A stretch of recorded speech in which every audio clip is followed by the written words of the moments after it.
You can erase my name from the boarding pass, Carter, but do not touch the flight that belongs to me." Victoria Anderson arrived at John F. Kennedy International Airport, believing she would accompany her husband on a crucial business trip to Miami, only to discover at the executive boarding gate that her seat had been casually handed over to another woman. Carter Mitchell had canceled his wife's ticket, with the same chilling indifference one might use to swap a piece of luggage, completely unaware that the quiet, elegant woman standing before him carried the true command of the airline in her bloodline. When she decided not to raise her voice or create a scene, the entire airport simply began to obey her silent authority. Victoria spoke her piece without elevating her tone, standing gracefully before the polished desk, as the blue screen behind the attendant flashed the final call for Flight 7123 to Miami. Carter rested one hand arrogantly on the counter while the other casually spun the passport belonging to Brooke Sullivan, acting as if this minor administrative gesture was enough to completely rewrite the reality of all three lives intertwined at that gate. He leaned in and accused her of making a dramatic scene over a simple flight reservation, his voice dripping with enough venom to permanently wound anyone less composed. Victoria merely watched her own name dissolve from the confirmation screen, replying with chilling calm that the only scene being manufactured was the tragic one he was attempting to direct. Brooke let out a brief, condescending laugh, adjusting the designer sunglasses perched atop her perfectly blown-out hair, softly urging Carter to hurry because the gate was closing, and suggesting Victoria could simply catch a later flight. The pale attendant, whose silver name tag read Penelope, hesitated with her trembling fingers hovering over the keyboard, caught in the terrifying crossfire of a domestic dispute at 30,000 feet of corporate altitude. Carter tilted his chin with raw impatience, sharply ordering Penelope to finalize the cancellation of his wife's ticket and confirm the adjacent seats for himself and Miss Brooke Sullivan immediately. Victoria shifted her piercing gaze solely to the terrified employee, asking with a dangerously serene composure if Penelope was absolutely certain she wanted to manually override and confirm that specific system command. Penelope swallowed hard, having recognized Victoria the very instant the Anderson surname appeared in the encrypted corporate system, but her standard operational training dictated she must never expose sensitive executive identities in an open public terminal. She stammered that there was a high-level operational block on the reservation, trying desperately to maintain a neutral professional voice while sweating under the fluorescent lights of the boarding area. Carter barked a humorless laugh, proudly declaring himself the manager of the corporate account and demanding she bypass the block, displaying the aggressive entitled confidence he had painstakingly honed in the cutthroat boardrooms of Manhattan. Victoria observed her husband, as if viewing him from outside the boundaries of their marriage, for the very first time realizing his expensive gray suit, luxury watch, and polished hair were nothing but a costume for a profoundly insecure man. The trip to Miami was never meant to be a romantic getaway, even though Carter had aggressively sold that fabricated narrative to their entire social circle of wealthy elites back in New York. There was a massive signature scheduled for that afternoon at a luxury hotel overlooking the Atlantic Ocean, involving a highly strategic international route connecting New York, Miami, and London, which Carter intended to use to inflate his own prestige. For Brooke, this flight was the golden ticket to an exclusive table where she would never have been invited on her own merit, while for Victoria, the airline represented a sacred promise made to her late father years ago. Atlantic Aurora Airlines was built on the fundamental belief that corporations must carry immense responsibility alongside their profit margins, a deeply ingrained philosophy that Carter critically underestimated by mistaking his wife's profound discretion for an absence of actual power. Penelope accidentally let the title Madam Anderson slip in a breathless whisper before frantically correcting her posture, a tiny slip that caused Brooks' smug expression to falter for a fraction of a second. Carter heard it too, his brow furrowing in deep confusion, as he aggressively questioned why a standard desk employee was suddenly addressing a common passenger with the reverence usually reserved for high-ranking aviation authorities. The attendant stared helplessly at her monitor, where a bold red line blinked violently beneath the cancelled reservation, clearly indicating a severe security violation regarding an unauthorized attempt to alter a heavily protected executive profile. He impatiently drummed 2 fingers against the laminate counter, demanding she summon a supervisor, immediately completely oblivious to the catastrophic corporate avalanche he had just triggered with his own blinding vanity. Victoria stepped forward with absolute grace, before Penelope could even formulate a panicked response, calmly stating that a supervisor was unnecessary because she would personally make the required telephone call to operations. Brooke smiled with pure toxic sweetness, mockingly asking who Victoria planned to call to cry about losing her window seat, attempting to publicly humiliate the woman she was simultaneously trying to replace. Victoria finally locked eyes with her husband's mistress, displaying no messy rage or hysteria, only a fiercely disciplined sorrow that was far too majestic to ever be mistaken for mere human weakness. Unlocking her phone with a single swipe of her thumb, she bypassed her husband and family contacts, directly dialing the short-coded number for Harper, the Supreme Director of Flight Operations. As the airport's overhead speakers announced the absolute final boarding call, drawing curious polite stares from wealthy passengers in the executive lounge, Carter rubbed his face in extreme irritation, asking if she truly intended to humiliate herself publicly. Victoria ignored his taunt, speaking into the receiver, with a voice of pure steel verifying the manual alteration on the premium manifest and issuing a direct, chilling order to initiate a hard gate hold and a temporary freeze on the aircraft's departure. The entire ground crew froze, the digital boarding sign suddenly morphed into an operational delay warning, and a senior blue-suited supervisor began sprinting down the concourse flanked by security personnel wielding specialized tablets. Carter stared out the massive glass windows at the massive immobilized white airplane bearing the golden sunburst of Atlantic Aurora, turning back to his wife with the blood completely draining from his face as she softly informed him that his flight was officially grounded. Inside the highly restricted Atlantic Aurora Executive Contingency Room, safely shielded from the chaotic artificial glare of the public terminal, Victoria carefully draped her beige coat over a leather chair, a gesture of profound order amidst the sudden destruction of her personal life. Through the soundproof glass, the massive grounded airplane sat completely motionless on the New York tarmac. Its delayed status, a silent testament to the colossal shift in power that had just occurred at the boarding gate. Harper, the fierce director of operations, materialized on the large video conferencing screen with a deeply grave expression, immediately launching into a detailed technical analysis of the unprecedented digital breach that had canceled the president's ticket.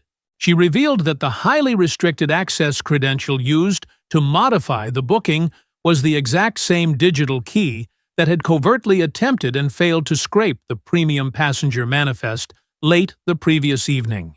Victoria closed her eyes for an agonizingly long second, absorbing the horrifying reality that this disaster was not merely a vulgar case of marital infidelity, but a calculated malicious corporate maneuver aimed directly at the heart of Atlantic Aurora. Carter had somehow left a critical digital door wide open, whether through blind vanity, sheer incompetence, or something far more sinister, and the consequences now threatened to derail a multi-million-dollar international aviation expansion. She commanded a thorough, completely unsparing internal audit, without any theatrical public statements, prioritizing absolute systemic security over her own shattered emotional state, refusing to let her personal heartbreak compromise the legacy her father had built. Looking at her own faint reflection in the thick glass, her voice cracked only slightly as she acknowledged that her husband had erased her flight. But she now possessed a terrifying need to discover who else was trying to erase her company. Meanwhile, in a sterile holding room just down the corridor, Carter paced frantically without the comforting, manipulative presence of Brooke, staring at a smartphone that was rapidly flooding with urgent inquiries from high-level Wall Street contacts. One ruthless investment banker demanded to know if the rumors of a massive operational lockdown at John F. Kennedy International Airport were true, while another questioned why Carter's specific corporate identification was suddenly flagged in a leaked internal aviation log. The expensive Italian leather shoes on his feet felt as though they were sinking into quicksand, as he finally realized, far too late, that his wife's characteristic silence had never been a symptom of weakness or lack of ambition. He suddenly understood that Victoria had never needed to loudly announce her power to the world because the people who truly mattered in the global economic landscape already knew exactly who she was.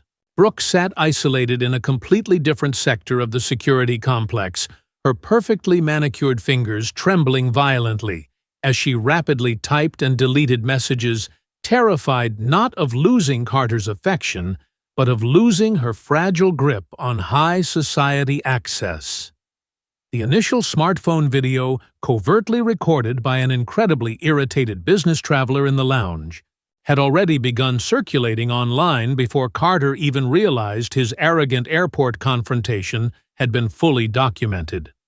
The 28 seconds of shaky footage perfectly captured him, leaning over the counter ruthlessly demanding the cancellation of his wife's ticket, while his impeccably styled mistress stood beside him, wearing a smile that resembled an outrageously expensive toxic perfume. It was accompanied by a scathing anonymous caption about a wealthy executive discarding his wife for his mistress, a digital spark that quickly ignited into a raging, uncontrollable wildfire across the financial and social networks of the city. Ryan Parker, a notoriously ruthless crisis management consultant who profited immensely from the scandals of the ultra-rich, called Carter's secure line to demand immediate aggressive action before the rapidly spreading narrative could permanently destroy his lucrative career. He instructed Carter to record a supposedly candid, emotional video claiming that his powerful wife had suffered a hysterical emotional breakdown and abused her executive authority to punish innocent passengers over a simple, tragic marital disagreement. Brooke miraculously reappearing at his side after charming a junior security guard softly poisoned his mind further, whispering that Victoria had treated him like a common criminal and that he must strike back to preserve his own dignity. Carter, entirely blinded by his bruised ego and desperate to avoid looking like a fool, committed his second catastrophic error of the morning by staring into the lens and recording the pathetic victim-blaming statement. Deep inside the Manhattan headquarters of Atlantic Aurora, the elite Crisis Management Council had been fully activated long before Victoria's armored black car even merged onto the busy highway leaving the airport. Matthew, the brilliant and fiercely loyal internal corporate counsel, stood strictly at attention as Victoria entered the war room, where dozens of glowing monitors displayed real-time flight maps, system logs, and the brutal, humiliating social media fallout. He grimly outlined the agonizing double-edged sword they faced. If they addressed the marital dispute, they fed the insatiable tabloid beast, but if they issued only dry technical aviation updates, the public would accuse them of hiding a massive scandal. Victoria calmly removed her dark sunglasses, setting them on the long oak table, firmly declaring that she would absolutely not use her profound personal agony as a corporate shield, insisting they focus solely on the legitimate data breach. Jessica, a brilliant but usually completely invisible junior data analyst, sitting quietly in the corner, timidly raised her hand to interrupt the high-level executives, pointing out a massive glaring anomaly hidden deep within the server authentication codes. She walked confidently to the main projection screen and magnified a highly complex sequence of timestamps, proving that the digital session which authorized the ticket cancellation did not originate from Carter's personal mobile device. The underlying token had been mysteriously validated through an external wireless network, and the masked Internet Protocol address perfectly matched the luxury corporate lounge of a prestigious hotel located on the exclusive Upper East Side. The room fell into a stunned, heavy silence when Matthew cross-referenced the location, revealing that a private breakfast meeting had occurred there that exact morning, involving top executives from Green Coast Travel, their most aggressive corporate rival. The devastating puzzle pieces locked together with sickening precision, as Harper noted that Brooke Sullivan had previously provided extensive, highly compensated consulting services for Green Coast Travel during the previous fiscal year. Victoria felt the breath leave her lungs, realizing with absolute clarity that Brooke had not simply stumbled into her marriage out of genuine romantic desire, but had been carefully deployed as a strategic weapon to access highly sensitive aviation intelligence. For years, she had naively believed Brooke was merely the vulgar byproduct of a stale marriage, a beautiful distraction who laughed loudly at Carter's jokes whenever Victoria chose to observe in dignified silence. Now, the horrifying truth emerged: Brooke had deliberately exploited a weak, vain man to compromise an international corporate merger, turning a devastatingly personal domestic betrayal into an incredibly dangerous act of corporate espionage. By 8 o'clock the following morning, the sprawling glass-walled boardroom of Atlantic Aurora Airlines in Manhattan was packed with tense executives, but a heavy, suffocating silence dominated the incredibly expensive real estate. It was that highly specific, deeply uncomfortable quiet, unique to powerful legacy corporations, when massive wealth, pristine public reputation, and utter personal humiliation were forced to sit together at the very same mahogany table. Victoria Anderson entered the room last, her movements completely unhurried, dressed in a severely simple dark blue dress that sharply contrasted with the hysterical, vindictive image the digital tabloids had painted of her throughout the long, agonizing night. Carter Mitchell sat near the far end of the long table, his face ashen and drawn, completely stripped of the arrogant, commanding glow he had worn so proudly at the airport gate just 24 hours prior. Matthew officially opened the emergency session with a firm, unwavering voice, announcing that the board was gathered to address an unprecedented, unauthorized system, access a massive reputational crisis, and a deliberate attempt to sabotage the Miami strategic negotiations.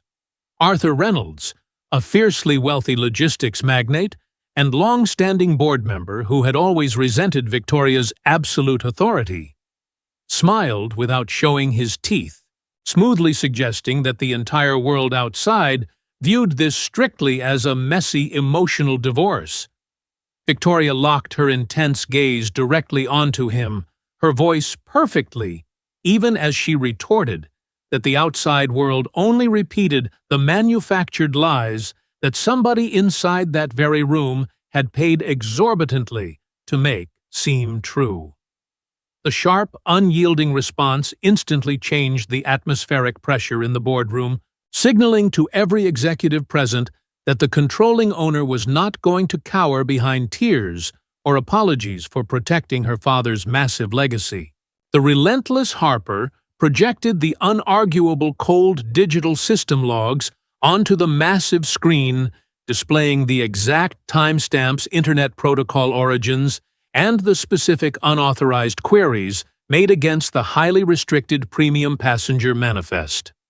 When Carter's name appeared linked directly to the compromised security credential, the man who had shared Victoria's bed for years was officially exposed as the weakest, most easily manipulated link in the entire corporate fortress. Carter weakly attempted to defend himself, his voice cracking as he swore he had never intentionally accessed the confidential manifest, claiming Brooke had merely asked him to click a simple calendar link regarding their supposed romantic getaway to Miami. An uncomfortable murmur rippled through the distinguished board members as Arthur immediately seized the opportunity, loudly declaring this a catastrophic failure of governance. Aggressively arguing that Victoria's inability to control her husband's digital hygiene was grounds for her immediate removal. A sudden synchronized buzzing of dozens of smartphones completely interrupted the tense interrogation, alerting the entire room to a brand new video that had just been strategically uploaded to a massive social media platform. This time it was Brooke Sullivan sitting elegantly on a sun-drenched hotel balcony, her hair softly pulled back, and her makeup carefully applied to make her appear profoundly exhausted and unjustly victimized by a cruel, tyrannical billionaire. She looked directly into the camera lens with heavily rehearsed fragility, claiming she was being unfairly targeted and destroyed by a jealous, vengeful woman who was using a massive commercial airline to punish a man trapped in a loveless, controlling marriage. A highly skeptical new board member named Thomas adjusted his heavy glasses, questioning aloud how the corporation could possibly survive this emotional circus, playing perfectly into the manipulative narrative Brooke had so carefully constructed. But Jessica, the tireless junior analyst, had not slept for 36 hours, and she finally sent Matthew the definitive, irrefutable digital proof connecting the complex web of financial transactions hidden beneath the scandal. Matthew aggressively projected a new slide clearly illustrating a direct financial pipeline flowing straight from Green Coast Travel through Brooke Sullivan's private communication consultancy, and terminating in a massive logistics holding company completely controlled by Arthur Reynolds. The silence that followed was no longer the quiet of calculation, but the absolute paralyzed stillness of raw terror, as Arthur frantically adjusted his expensive silk cuffs, warning Matthew to be incredibly careful with his wild, unsubstantiated accusations.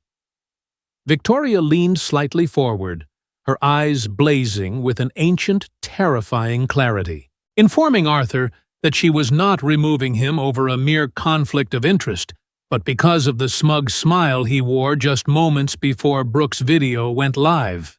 Before Arthur could mount a defense, the heavy oak doors swung violently open, and a panicked executive assistant rushed in to announce that Brooke Sullivan had just bypassed lobby security alongside two aggressive investigative journalists. She was demanding to hand over printed copies of supposedly damning private text messages, attempting to force the corporate scandal into a fully public, uncontrollable spectacle right inside the sacred halls of Atlantic Aurora. Victoria refused to allow the toxic circus to ascend to the executive floors, instructing her security detail to hold the perimeter, while she personally descended in the private elevator to confront the woman who had tried to destroy her life. In the massive marble-floored lobby, employees froze in their tracks, pretending to work, while covertly watching as the absolute pinnacle of corporate power clashed directly with the most desperate form of ruthless social climbing. Brooke held up a thick folder of printed messages, her voice echoing off the high ceilings as she dramatically accused Victoria of being a manipulative, cold-hearted tyrant who had systematically emasculated Carter behind closed doors. Carter, who had desperately followed his wife down to the lobby, felt the brutal sting of his own cowardly late-night complaints being weaponized in public, finally realizing the horrifying extent to which he had been played. He stepped forward, standing not beside the beautiful mistress he had chosen at the airport, but awkwardly near the wife he had betrayed, his voice shaking as he publicly admitted that Brooke had used him to infiltrate the company. The journalists instantly pivoted their glowing cameras, capturing the exact devastating moment Brooke's carefully constructed mask of victimhood shattered into 1,000 irrecoverable pieces under the crushing weight of Carter's unexpected, brutal honesty. The chaotic lobby slowly cleared as security efficiently escorted the journalists out, leaving Brooke to be quietly ushered into a side room for aggressive legal processing, her dreams of high society dominance completely obliterated. Carter stood utterly alone in the center of the vast echoing space, looking like a hollow shell of a man who had just watched his own blinding vanity transform into the undeniable evidence of his own destruction. He weakly asked Victoria what he should do now, and she replied with chilling finality that he must simply tell the absolute truth to the auditors, even if that truth permanently destroyed whatever was left of his pathetic pride. Victoria returned to the silent sanctuary of her office, where the exhausted Harper delivered the final, most devastating blow of the entire ordeal. The original corporate authorization extending Carter's access had been physically signed by Victoria's own mother. Precisely at 9 o'clock the following morning, Victoria arrived completely unannounced at her mother's opulent townhouse on the exclusive Upper East Side of Manhattan, her mind racing with a chaotic storm of betrayal and profound sorrow. The pristine white facade, the meticulously manicured plants, and the heavy, discreet security gate seemed to belong to a pristine, untouchable world that systematically avoided the messy, public scandals currently splashed across every major financial newspaper. Laura Anderson waited anxiously in the formal living room, dressed impeccably in a light cream ensemble, her face bearing the deep, unmistakable exhaustion of someone who had spent the entire night pretending her crippling guilt was merely motherly concern. A silver tray holding fresh coffee-warm pastries and a highly confidential blue corporate folder sat completely untouched on the low-glass table, creating a heavy, suffocating atmosphere between the deeply estranged mother and daughter. Victoria refused to sit, her voice barely above a whisper, but carrying the weight of a falling anvil, as she confronted her mother about physically signing the administrative extension that had left their family's massive legacy vulnerable. Laura tightly pursed her lips initially, attempting to deflect the accusation with strained pleasantries, but quickly crumbled under the intense, unyielding stare of the brilliant woman she had raised to be an absolute force of nature. With trembling fingers, Laura opened the blue folder, tearfully confessing that Arthur Reynolds had manipulated her into signing the document by claiming it was a strictly preventative measure designed to secretly monitor Carter's increasingly erratic, dangerous behavior. He had venomously whispered that Brooke Sullivan was plotting to publicly humiliate Victoria, and that granting this deeply hidden access was the only possible way the internal security team could protect her daughter from an impending marital disaster. Victoria felt a massive wave of righteous fury rise in her chest, but it was immediately swallowed by a much older, infinitely deeper pain stemming from years of emotional distance and profound miscommunication within their small family. She asked, her voice cracking for the very first time, why her own mother had chosen to believe the poisonous whispers of a rival board member instead of simply picking up the telephone to speak with her directly. Laura looked up with eyes shining with unshed tears, delivering a brutally honest truth. She claimed Victoria had become so distant, so intensely focused on ruling the empire, that she visited her own family like an executive inspecting a forgotten department.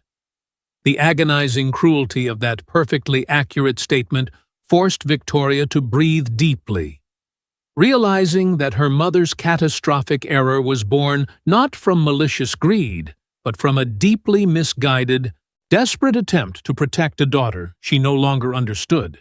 The heavy silence was broken by the sharp vibration of Victoria's phone, bringing an urgent update from Matthew, the relentless corporate lawyer who confirmed the final undeniable link in the massive chain of corporate sabotage.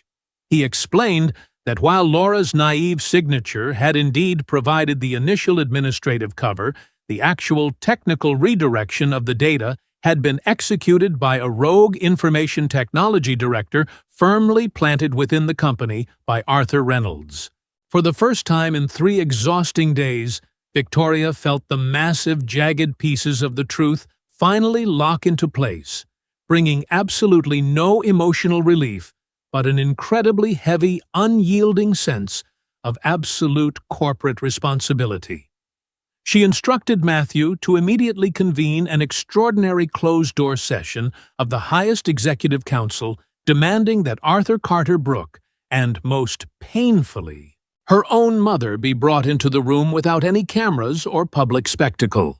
The final reckoning began in the late afternoon shadows of the main boardroom, entirely devoid of the theatrical journalists, flashing smartphone cameras, and rehearsed public relations statements that had poisoned the previous encounters. There was only the impossibly long mahogany table, a team of ruthless lawyers, highly nervous board members, and the absolute terrifying silence that always immediately precedes a spectacular, unavoidable fall from grace in the corporate world. Brooke arrived wearing a dark red blazer, her expression hardening as she desperately clung to the fading illusion that she could still somehow manipulate the overwhelming evidence into a narrative of female empowerment and victimization. Carter entered quietly, refusing to even look in Brooke's direction, while Laura Anderson took the seat directly next to her daughter, not to offer maternal protection, but because Victoria explicitly demanded her presence on the front lines. Arthur Reynolds sauntered in, last flashing a condescending smile, arrogantly commenting that he sincerely hoped this dramatic gathering possessed more actual substance than a messy emotional airing of embarrassing family resentments.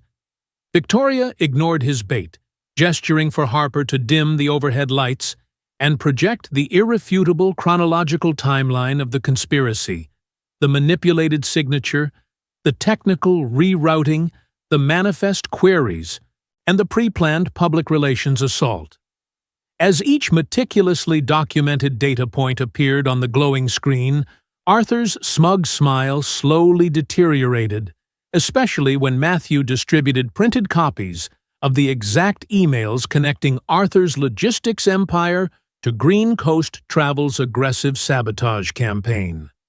Arthur slammed his heavy hand against the table, furiously accusing Victoria of fabricating a massive conspiracy simply because she was too fragile to admit her pathetic personal life had severely compromised the airline's market stability. Victoria remained perfectly seated, calmly asking Arthur if he truly believed he was still in a position to hurl insults before unleashing the ultimate lethal weapon hidden deep within the company's founding documents. She cited a highly obscure, deeply embedded clause in the original corporate bylaws, a clause Arthur himself had helped her late father draft decades ago, which mandated the immediate suspension of any board member caught manufacturing artificial conflicts of interest. Brooke attempted one final desperate interruption, but Victoria silenced her with a single devastating look, pointing out that Brooke's decision to wear white and invite the press proved she was a willing, eager participant in the attempted coup. The brilliant facade completely shattered. Brooke was reduced to a frightened, ruined consultant realizing her entire career was over, while Laura bravely signed a fully transparent legal declaration admitting her massive mistake without demanding any pity. Carter, watching the magnificent, terrifying power of the woman he had so foolishly betrayed, voluntarily placed his completely unlocked smartphone on the table, granting the independent auditors unrestricted access to every message, email, and phone call. He announced his intention to record a final, completely unscripted video statement, not guided by expensive public relations consultants, to officially retract his previous lies and take absolute, unconditional responsibility for his catastrophic failures. He looked directly at Victoria, completely devoid of his former arrogance, softly stating that he was no longer trying to destroy her, to save his own pride, leaving the room heavy with the tragic reality of his profound regret. That evening, Atlantic Aurora released a masterfully sterile, legally devastating press release that utterly destroyed the professional reputations of Arthur and Brooke, officially ending the war not with emotional fireworks, but with absolute cold corporate precision. In the immediate brutal aftermath of the corporate bloodbath, the scandal rapidly transitioned from sensational tabloid fodder into a clinical, merciless dismantling of several highly lucrative careers across the city. Brooke Sullivan lost her two most prestigious consulting contracts before midnight, and by the following afternoon, her entire firm was publicly placed under severe external review, effectively exiling her from the elite circles she had sacrificed everything to join. Arthur Reynolds found his voting rights permanently suspended, his secure access revoked, and his supposedly loyal political allies suddenly refusing to return his frantic phone calls, isolating him in a gilded cage of his own incredibly arrogant making. Meanwhile, Carter Mitchell quietly packed his belongings and vacated their luxurious penthouse apartment without a single argument, dedicating his days to fully cooperating with the relentless independent auditors, finally understanding the catastrophic magnitude of his own terrifying insecurities. The very next morning, Victoria Anderson returned to John F. Kennedy International Airport, completely devoid of her unfaithful husband, her overbearing security detail, and the heavy beige coat she had worn on the terrible day her name was erased. She stepped out of the black armored vehicle and walked through the executive terminal, immediately noticing that the vibrant energy of the massive airport had fundamentally shifted in her powerful, silent presence. The polished boarding desk where Carter had so cruelly humiliated her remained exactly the same, surrounded by rushing passengers and announcing departures to London, Chicago, and Miami. But to Victoria, it was no longer just a piece of furniture. It had transformed into a profound historical monument, a definitive boundary line separating the quiet, accommodating woman she had once been from the uncompromising, fiercely protective leader she was entirely forced to become. Penelope, the young attendant who had trembled under Carter's aggressive commands, tentatively approached Victoria with deeply expressive, tear-filled eyes, offering a sincere, agonizing apology for her failure to intervene more forcefully during the initial confrontation. Victoria gently took the young woman's shaking hands, assuring her that she had merely followed a flawed system, and immediately announced a sweeping permanent overhaul of the ground operational protocols. She declared that moving forward, the airline would implement incredibly strict, unbendable rules protecting passenger rights against unauthorized domestic interference, ensuring that no employee would ever again be forced to choose between blind obedience and basic human dignity. Penelope nodded with profound gratitude, and in that tiny, quiet exchange, Victoria realized that a massive global corporation was truly built upon these invisible, defining moments of intense moral clarity and shared human vulnerability.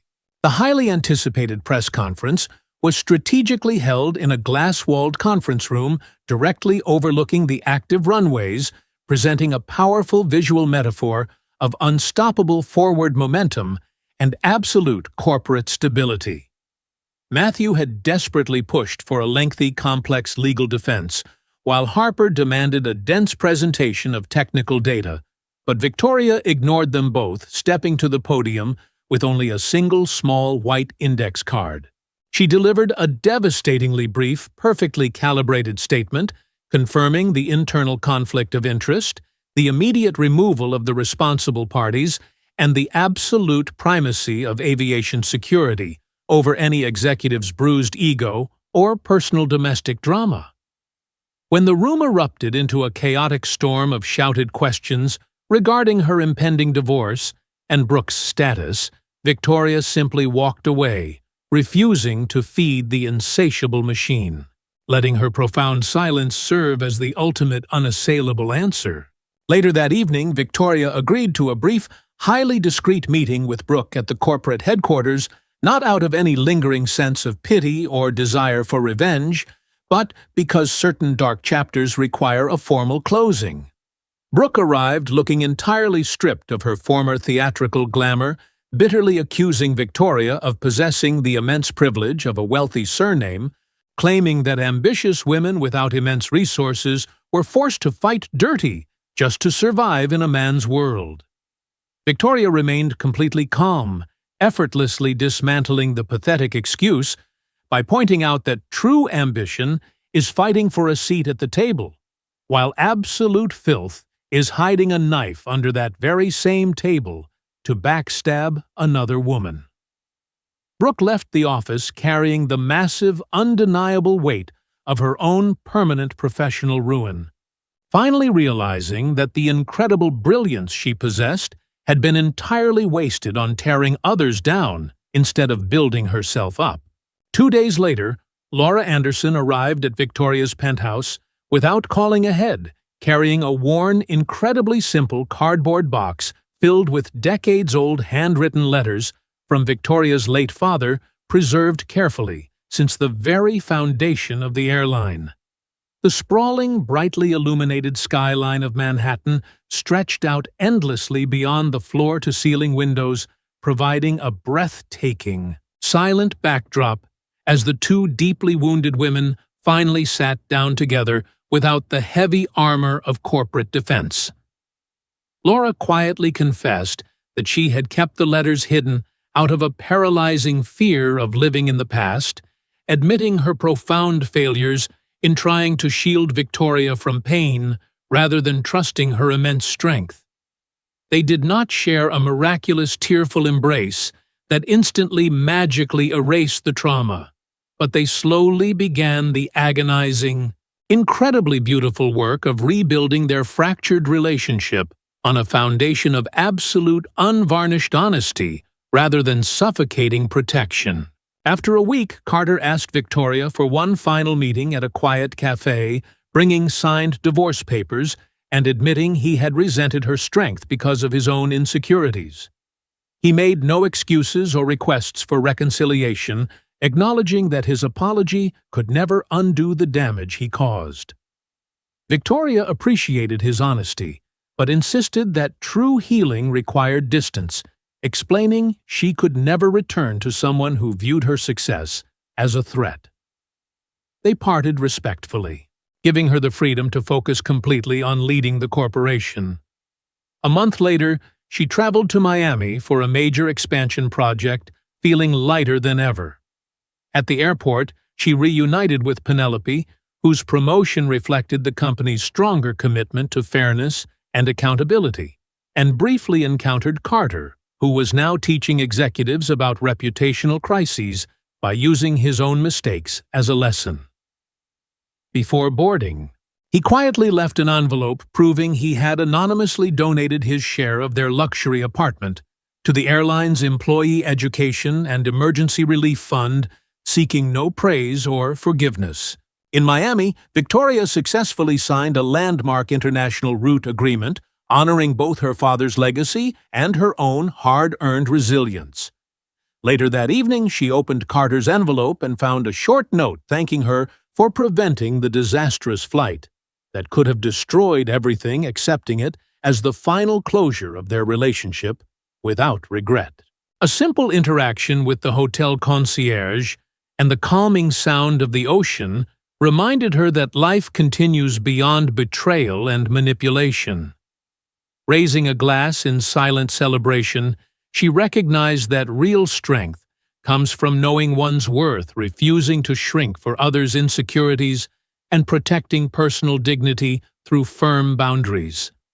The story concludes that authentic relationships are built on mutual respect rather than self-erasure, and that the greatest victory is walking away from toxic situations with grace, never allowing anyone else to rewrite or erase your identity.